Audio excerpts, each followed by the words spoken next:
Welcome to the Daily Forkast, August 10th, 2021. I'm Angie Lau, Editor-in-Chief of Forecast News, covering all things blockchain. Coming up, a special edition of the Daily Forkast where we are covering all things NFTs. Coming up, Hong Kong artists embracing NFTs. K-pop fans await more NFT drops, and book your next holiday timeshares via, you guessed it, NFTs. Let's get you up to speed on NFTs from Asia to the world.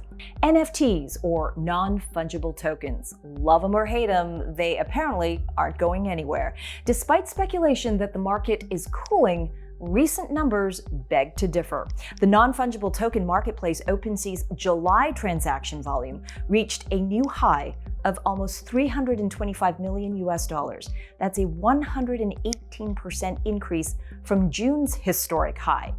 Now NFTs are redrawing the art scene in Asia as more artists are embracing the technology. Forecast News' Lucas Cacioli is in Hong Kong with more. Gus Szabo, also known as Szabotage, is a Hong Kong-based artist. The lucky cat for me is just so Hong Kong. But when the artist, along with his wife and business partner Hannah Szabo, were told about NFTs by a longtime collector friend, they thought, why not give it a try? And he basically just explained it all to us and how kind of it was really taking off. And we just kind of thought, wow, this really sounds interesting. Yeah. Now Szabotage has a new canvas. Digitally designing works and transforming them into non-fungible tokens. I see the potential there of, writing history with where it's reaching the highest prices at Christie's for an NFT being sold, or just coming up with something revolutionary to NFTs. There's so much opportunity there on the playing field, so I'm ready to explore it even further.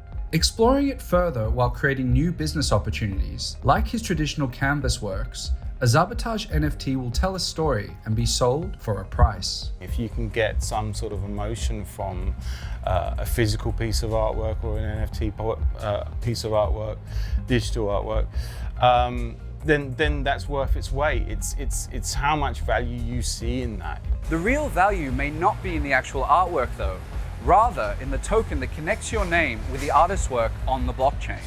NFTs are not the art.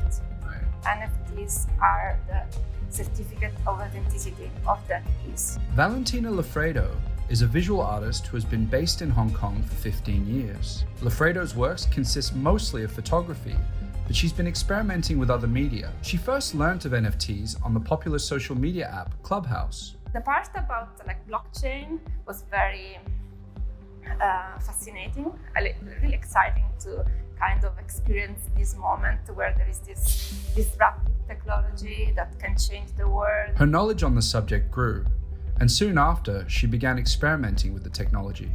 For me, it's a technology that gives authenticity, gives provenance, gives transparency to digital art, which changed the game completely for digital art. For Forecast News, I'm Lucas Cacioli, Hong Kong. Meanwhile, in South Korea, the entertainment industry is sparing no effort to race into the world of NFTs, especially when K-pop has already thrived online amid the COVID-19 pandemic in an attempt to stay lucrative. Forecast News reporter and resident K-pop expert Timmy Shen with more now from Taipei, Taiwan.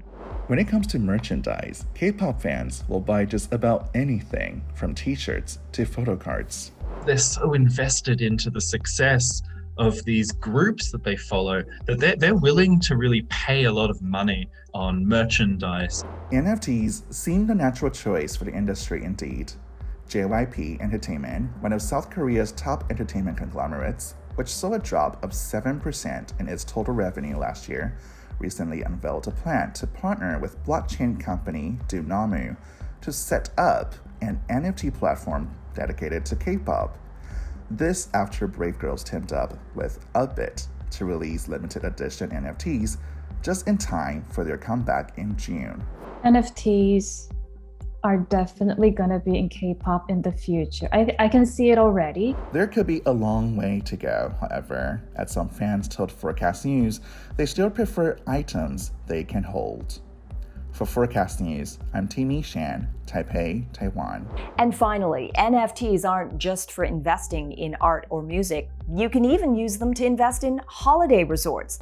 l.a.b.s Group, a real estate investment platform powered by blockchain, says it is the world's first community-owned project fractionalized into rewarding timeshare or RTS NFTs. The NFTs representing days on the calendar year were auctioned off with the intention of making investments in such resorts open to everyone. Winning bidders gain privileges including 30 years of residence rights, the freedom to swap and trade those rights, and of course, limo transport to the resort. The company has raised over $3.5 million for its Kunang resort near the popular Indonesian holiday island of Bali.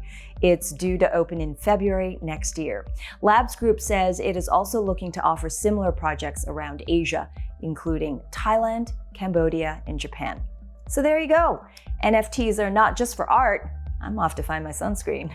And that's the Daily Forecast from our vantage point right here in Asia. For more, visit forecast.news. I'm Editor-in-Chief Angie Lau. Until the next time.